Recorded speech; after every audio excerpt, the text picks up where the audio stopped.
Hello, reason to me first. ఈనాటి నుంచి మీ ముఠాతో నాకు ఎటువంటి సంబంధ బాంధవ్యాలు లేవు. మీకు తెలిసిన శశిభూషణ్ నిన్న రాత్రితోనే మరణించాడు.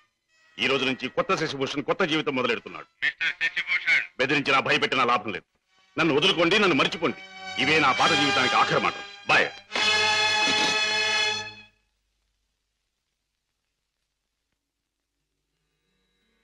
రామయ్య. అయ్యగారు, ఆ వెలుగు చూసావా రామయ్య?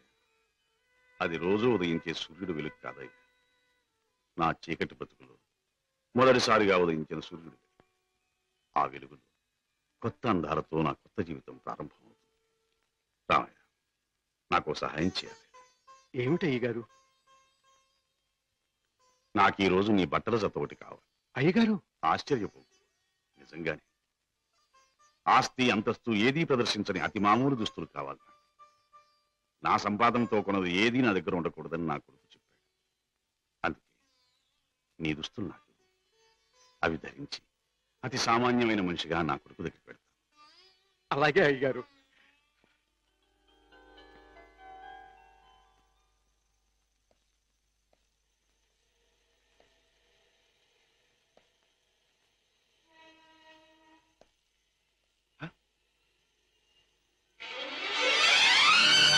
రాజా!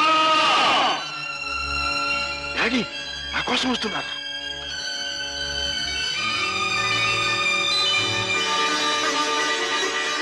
Daddy! Raja!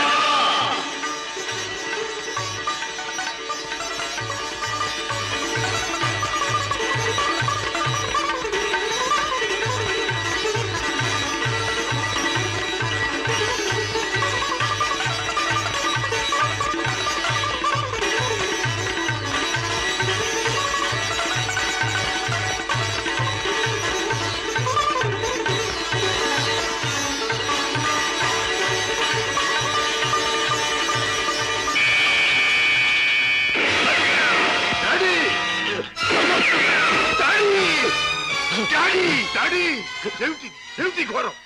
My dear son, దారి తప్పిన మనిషి ముగింపు ఇలా దారుణంగా ఉంటుందని నాకెప్పుడో తెలుసు. డాడీ! రాజా, జీవితంలో అన్నీ పోగొట్టుకున్నవాణ్ణి. నాకు మిగిలిందల్లా నువ్వు ఒక్కడివి. నీకు దూరమై ఒంటరిగా బ్రతకడం కంటే మంచివాడుగా మారి ఇలా మరణించడమే మంచిదనుకున్నాను. డాడీ!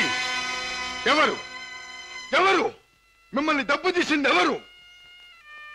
నా మాటలు విని మారిపోయి వస్తున్న మిమ్మల్ని చంపడానికి ప్రయత్నించింది ఎవరు? ఎవరు డాడీ? ఎవరు? చెప్పను, చెప్పలేదు. రాజా, రాజా, మొదటిసారిగా మీకోసం నేను తప్పు చేశాను. ఆ తరువాత మిమ్మల్ని చంపుతామని బెదిరించి నా చేత వాళ్ళు తప్పులు చేయించారు. మీకోసం, మీ మంచి కోసం అడ్డదారి నడిచిన నేను అన్నీ మర్చిపోవాలని తాగుడికి దగ్గరయ్యాను, బిడ్డలకు దూరం అయ్యాను. ఇప్పుడు ఇలా వెళ్ళిపోతున్నాను. అలా అనకండి డాడీ. అన్యాయంగా మిమ్మల్ని అంతం చేయడానికి ప్రయత్నించిన ఆ మనుషులెవరు? వాళ్ళంతా నేను చూస్తాను. చెప్పండి daddy. No no, I won't tell you, I won't tell you. Daddy! Raja, సుఖంగా బ్రతకవలసిన నువ్వు ఆ రాక్షసుల జోలికి పోయి ప్రమాదం తెచ్చుకోవటం నేను సహించలేను. రాజా, డాడీ! రాజా, నిండు మనసుతో ప్రేమించే కన్న కొడుకు చేతిలో కన్ను మూయటం కంటే నాకు వేరే అదృష్టం ఏం కావాలి? డాడీ! ఏం కావాలి? Daddy! Goodbye my son. Daddy!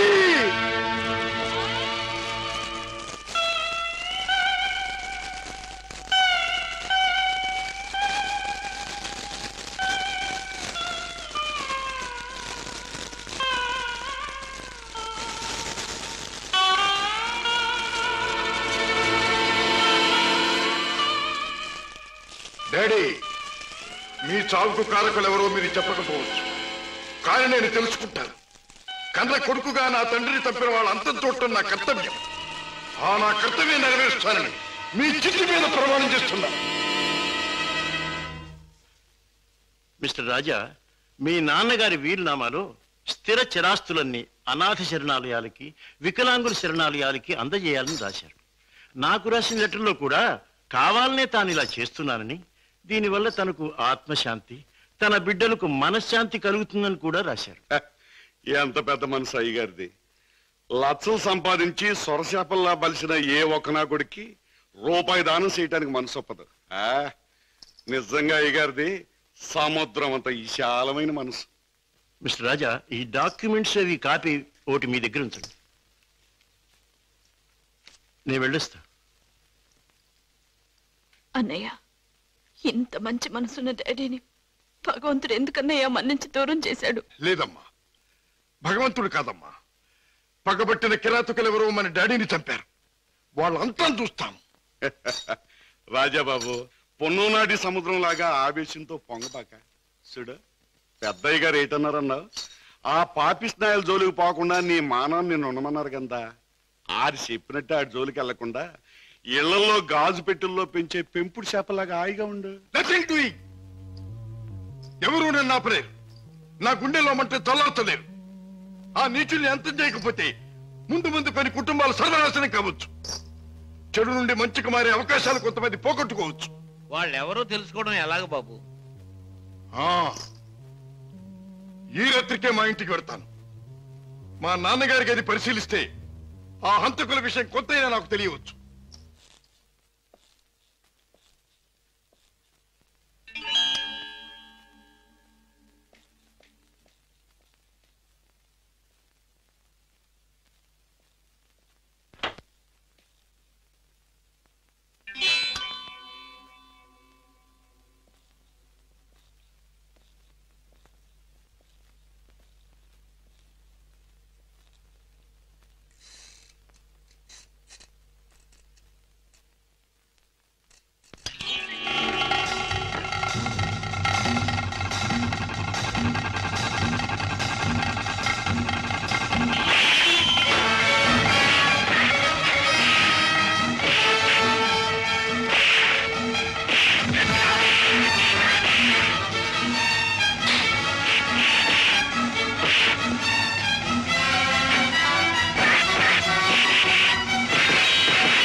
Mister రాజా, ఇతనికి ఏం ప్రమాదం లేదు. రేపు ఉదయానికి కళ్ళు తెరిచి మాట్లాడగలిగే స్థితిలో ఉంటాడు. Thank you doctor. With your permission ఈ రాత్రికి నేను ఇక్కడే ఉంటాను. అలాగే మిస్టర్. ఓకే. నెక్స్ట్. అన్నయ్య, ఏం జరిగిందన్నయ్య? ఇక్కడి నుంచి ఫోన్ రాగానే నీకే ప్రమాదం జరిగిందని నేను కంగారు పడ్డాను. మరేం పర్వాలేదమ్మా. డాడీ చావు కారకులెవరో తెలుసుకుందామని మన ఇంటికి వెళ్లి ఆధారాల కోసం వెతుకుతున్నాను. ఇంతలో హఠాత్తుగా ఇద్దరు రౌడీలు నా మీద పడి చంపడానికి ప్రయత్నించారు. పాపం, వాళ్ళ కోరిక తెలియదు. బావా, మీరు ఆ ముఠా విషయం మర్చిపోతే మంచిదేమో. వాళ్ళని పట్టుకునే ప్రయత్నంలో మీకు ఏదైనా ప్రమాదం జరిగితే? కిషోర్, వాళ్ళు బయటపడే సమయం దగ్గర పడింది. అదిగో ఆ మంచం మీద స్పృహ లేకుండా పడి ఉన్నాడే, ఆ వ్యక్తి ఆ ముఠాకి చెందినవాడే. రేపు ఉదయానికి కళ్ళు తెరుస్తాడు. వాడి ముఠా వివరాలు హరికథ చెప్పినట్టు చెప్తాడు. ఏదేమైనా ఇక ముందు ఆ గొడవలకి వెళ్ళకన్నయ్య. పిచ్చి తల్లి, కంగారు పడకమ్మా, వెళ్ళిరా. వస్తాం బావా. నాతో ఎప్పుడు ఏ అవసరం వచ్చినా ఫోన్ చేయి. Thank you. చలో మేనల్లుడు, చలో. టాటా. వస్తానయ్య. అలాగే. ఇవాళ చెప్పిన పని నమ్మకంగాను చాకచక్యంగాను చేసుకొచ్చినందుకు ప్రతిఫలం అందుకోండి. జగ్గు, ఖాన్, జానీ. హలో కిషోర్, నువ్వు కూడా డబ్బు అందుకోవడానికి తగిన వార్తలు ఏమైనా పట్టుకొచ్చావా? నేను చెప్పే కబురు ఎంత విలువైనదో నువ్వే నిర్ణయించుకో బాస్. మా బావ చేత పట్టుబడ్డ బహదూర్ స్పృహ లేకుండా ఆసుపత్రిలో పడున్నాడు. రేపు వాడికి స్పృహ రాగానే బలవంతాన వాడి చేత మన రహస్యం అంతా రాబట్టుకోవాలనుకుంటున్నాడు మా బావ. గుడ్ గుడ్, చాలా ముఖ్యమైన వార్త తెచ్చా. అందుకో ఈ డబ్బు. కిషోర్, పట్టుబడ్డ ఆ పరమాత్ముడు కళ్ళు తెరిస్తే నీ బావ బెదిరించడం ఖాయం. దాంతో వాడు మన జీవిత చరిత్రలన్నీ గడగడా చదివేస్తాడు. కనుక వాడు కళ్ళు తెరవకూడదు, వాడికి తెల్లవారకూడదు. Kishore, wait wait. ఆ శుభకార్యం అంటే వాణ్ణి చంపే శుభకార్యం నీ చేతుల మీదుగానే జరిపిస్తే ఈ డబ్బంతా నీది. బాస్, ఏమిటి నువ్వనేది? వాడిని నేను హత్య చేయాలా? నో, అది నా వల్ల కాదు. బాస్, నా గురించి నీకు బాగా తెలుసు. హత్యలు, రక్తపాతాలు, దొంగతనాలు, దోపిడీలు ఇలాంటి అఘాత్యలు ఏమి చేయని నీకు ఆ రోజు చెప్పాను. ఏ రోజు? నీ ముఠాలో చేరిన రోజునే. అడ్డదారిలో నడుస్తున్నా ఇలాంటి అఘాయిత్యాలు నా చేత చేయించలేవు, ఎంత డబ్బిచ్చినా సరే. All right, all right. అయితే మహాపురుషుడు అయిన నువ్వు మామూలు పని ఒకటి చేయి. ఏమిటది?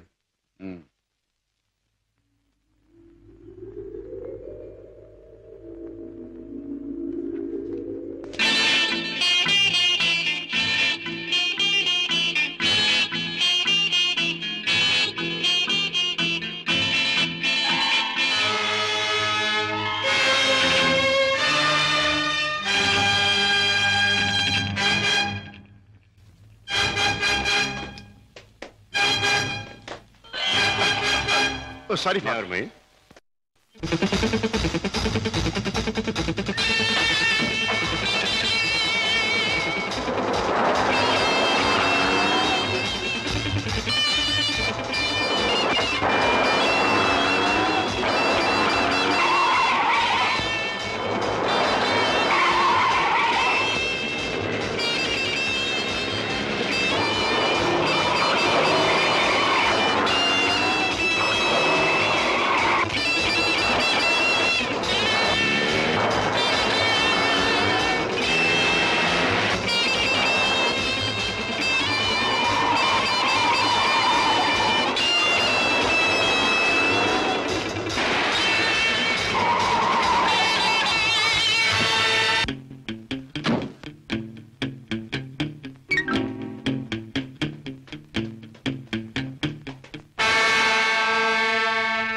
బాస్, నువ్వు అనుమానించట్లే మా బావ ఆ వార్డులో కాపు కాశాడు. నన్ను చూసి వెంటపడ్డాడు. నేను అతను ఆసుపత్రి నుంచి బయటకు వచ్చేలా చేశాను. కనుక మన జాని తన పని తేలిగ్గా ముగించుకుండొచ్చు. బాస్, ఏమాత్రం తేడా లేకుండా పని జరిపేశాను. వాడి ప్రాణాలు తీసేశాను. Very good, very good. చేసిన పనికి అందుకోండి బహుమానం. కిషోర్, జానీ చేసిన పని కూడా నువ్వే చేసుంటే ఇది కూడా నీదే అయ్యుండే. Johnny, by the by Kishore, నీ వెంట తాచుపాములా తరుముకొచ్చిన మీ బావ నీ ముఖ సౌందర్యాన్ని చూడలేదు కదా? లేదు, అతను నన్ను ఏమాత్రం గుర్తించలేదు. Very good. ఇక మనల్ని గురించి అనుమానించడానికి మీ బావకు ఏ ఆధారమూ లేదు. ఈ సందర్భంగా మనకి దొరికిన ఆధారాలు రెండు. ఒకటి కర్చీఫ్. దానివల్ల ప్రయోజనం ఏముంది బాబు? ముక్కు మూతి తుడుచుకోవడం తప్ప. బాబాయ్, కాస్త బుద్ధి ఉపయోగించి చూడు. కారులో కర్చీఫ్ దొరికింది అంటే ఇది ఆ కార్ డ్రైవ్ చేసిన వాడిదే అయి ఉండాలి. దీని మీద కే అనే అక్షరం ఉంది అంటే వాడి పేరు కూడా కే అనే అక్షరంతోనే ప్రారంభం అవుతూ ఉండాలి. సరే, రెండో ఆధారం ఏమిటి? ఆ కారు బ్లూ స్టార్ క్లబ్ దగ్గర ఆగింది అంటే ఆ క్లబ్ కి ఆ ముఠాకి ఏదో సంబంధం ఉండి ఉండాలి. ఇవాళ సాయంకాలం క్లబ్ లో నువ్వు ఈ గిటార్ వాయిస్తున్నావు. ప్రత్యేకంగా దీన్నే ఎందుకు వాయించాలి? ఇదో పరమ పవిత్రమైన గిటార్ అని కాదు. దీనిలో మనం ఒక దొరబాబుకు అందజేయాల్సిన వజ్రాలు ఉన్నాయి. ఇవిగో. గుడ్. దీన్ని ఎలా అందజేయాలి? సింపుల్. ప్రోగ్రాం జరుగుతుండగా మధ్యలో నువ్వు ఆ తీగ తెంపేస్తావు. నీ ముందు కూర్చున్న ఆ దొర టేక్ దిస్ మ్యాన్ అని తన దగ్గర ఉన్న గిటార్ నీకు అందిస్తాడు.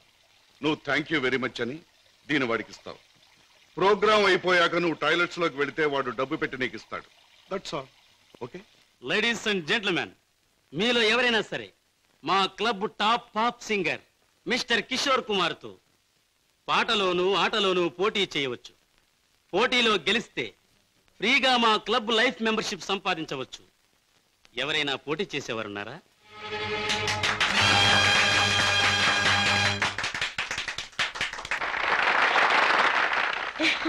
బాబు గారు, బాత్రూమ్ నెంబర్ 5లో మార్పిడి జరుగుతుంది.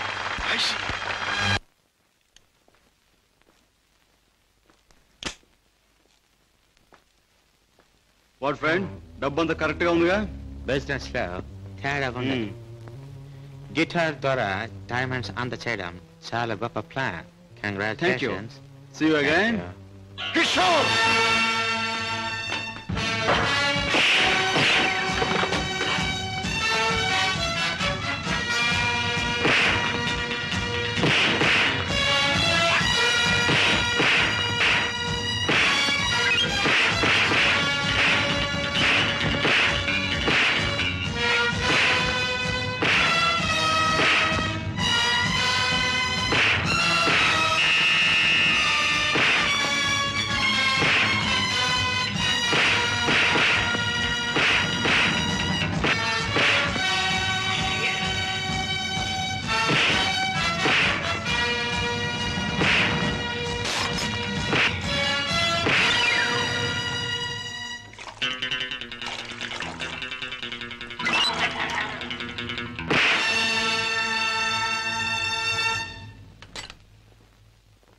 కిషోర్,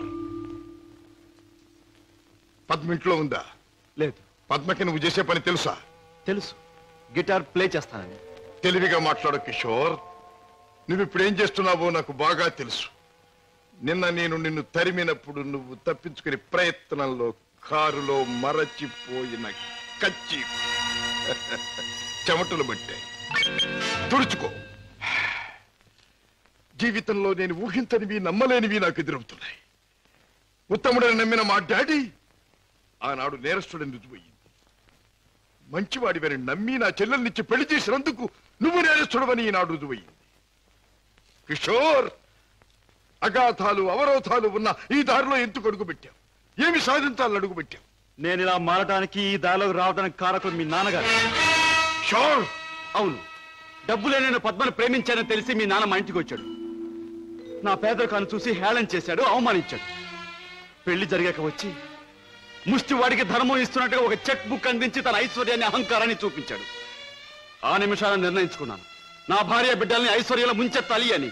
అందుకే నేరం అని తెలిసి స్మగ్లర్స్ తో చేకెళ్ళాను. వేలకు వేలు డబ్బు సంపాదిస్తున్నాను. సంపాదించే డబ్బుతో నువ్వు సాధించేదేమిటి? ఏదైనా సాధించచ్చు. డబ్బుతో పరువు కొనొచ్చు, పరపతి కొనొచ్చు, నా భార్యను సుఖంలో ముంచొచ్చు, నా బిడ్డలో కష్టం తెలియకుండా పెంచుకోవచ్చు. కిషోర్, కానీ ఒక్క విషయం మర్చిపోతున్నావు. ఎదిగిన నీ బిడ్డ నువ్వు ఈ డబ్బు ఎలా సంపాదించావో తెలిస్తే నిన్ను చూచి అసహ్యం నీకు దూరం అవుతా. అప్పుడు ఈ సొమ్మేది సాయపడదు. పోలీసులకు నువ్వు పట్టుబడ్డ రోజున అవమానంతో నీ భార్య బిడ్డలు తల వంచుకుంటారు. అప్పుడు ఐశ్వర్యం నీకెందుకు పనికిరాదు. నువ్వు తిరిగే చెడ్డదారుల్లో ఆ చెడ్డవాళ్ల వల్లే నువ్వు కుక్క చావు చచ్చిన రోజున ఈ ధనం నిన్నేమీ కాపాడలేదు. రాజా,